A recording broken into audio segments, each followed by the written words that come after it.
மகாபாரதம் அத்தியாயம் 6 தொடர்கிறது. எனக்கு புரிகிறது தந்தையே. காங்கேயன் விடை பெற்றான். மன்னர் தேரில் சாரதியாய் போகும்போது இளைப்பாற கூடாரமும் உணவும் கொண்டு போனாய் அல்லவா? அவரை பற்றி உனக்கு நன்கு தெரியும் அல்லவா? வெகு காலம் அவருக்கு துணையாக இருந்திருக்கிறாய் அல்லவா? சொல், என்ன நடந்தது? தேரோட்டி சத்தியவதியை சந்தித்ததையும் அவள் உடம்பிலிருந்து எழுந்த உத்தமமான வாசனையையும் மன்னன் மயங்கி போய் அவள் யார் என்று விசாரித்ததையும் அவள் தந்தையிடம் அழைத்து போகும்படி சொன்னதையும் தந்தையிடம் போய் பெண் கேட்டதையும் அதற்கு அந்த நிஷாதரராஜன் நிபந்தனை விதித்ததையும் சத்தியவதியின் குழந்தைகளே இங்கு அரசாள வேண்டும் என்று ஆவல் தெரிவித்ததையும் அதற்கு மறுத்த சாந்தனு திரும்பியதையும் திரும்பும்போதே புலம்பல் ஆரம்பித்து விட்டதையும் தேரோட்டி விளக்கிச் சொன்னான். காங்கேயன் மெல்ல சிரித்தான். குதிரை ஏறினான். தக்க மந்திரிகளுடன் யமுனை நதிக்கரையை அடைந்து அங்கிருந்து அந்த வேடுவன் இல்லத்திற்கு போனான். நிஷாதரராஜன் பயத்தோடும் கலவரத்தோடும் அவர்களை வரவேற்றான்.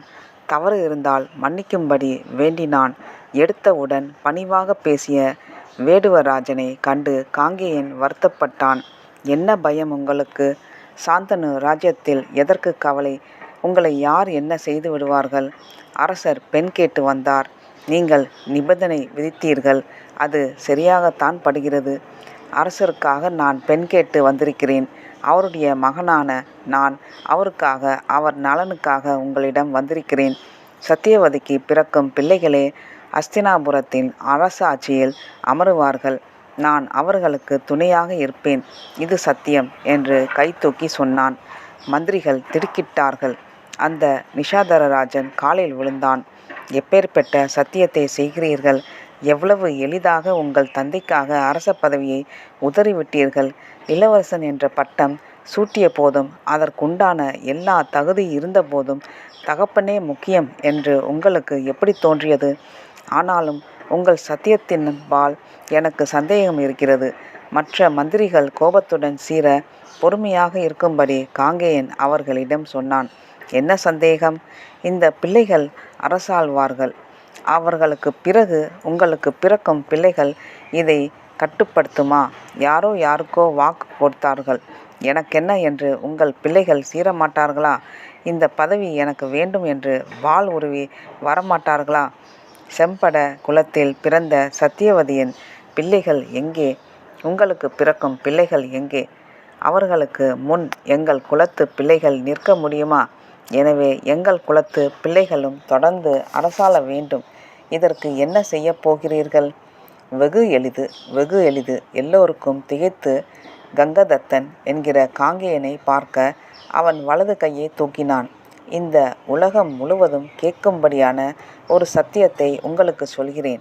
என் தந்தையின் பொருட்டு சத்தியவதியின் பிள்ளைகள் அஸ்தினாபுரத்து ஆட்சியில் அமரும் பொருட்டு அவளுக்கு பிறக்கும் பேரப்பிள்ளைகளே வம்சலினீரரா தொடர்ந்து ஆட்சி செய்யும் பொருட்டு காங்கேயனை நான் என் தந்தைக்காக கடும் பிரம்மச்சாரிய விரதத்தை மேற்கொள்வேன்.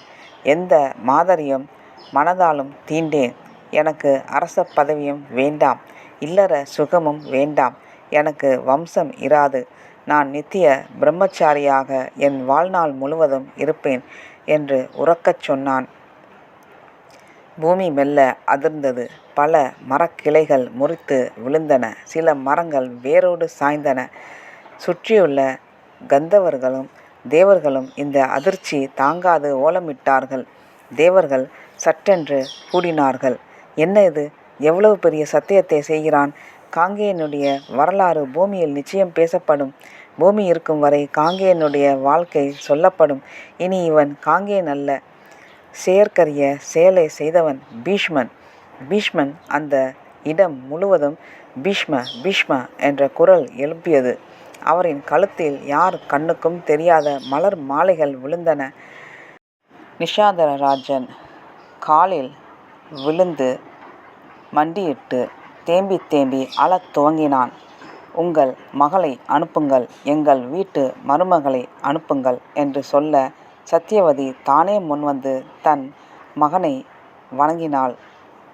நீங்கள் வணங்கக்கூடாது தாயே. நீங்கள் எனக்கு அன்னைக்கு சமமானவர். தயவு செய்து என்னோடு தேரில் ஏறுங்கள். உங்களை என் தந்தையிடம் சேர்ப்பேன் என்று சொல்ல அவள் மூடிய புடவையோடு மௌனமாக தேரில் அமர்ந்து கொண்டாள். தந்தைக்கும் தாய்க்கும் கைகூப்பி விடை கொடுத்தாள். தேரை கங்கதத்தன் என்ற காங்கேயன் என்கிற பீஷ்மன் அஸ்தினாபுரம் நோக்கி செலுத்தினான். மகாபாரத கதையில் இது ஒரு முக்கியமான திருப்பம். நன்றி, வணக்கம்.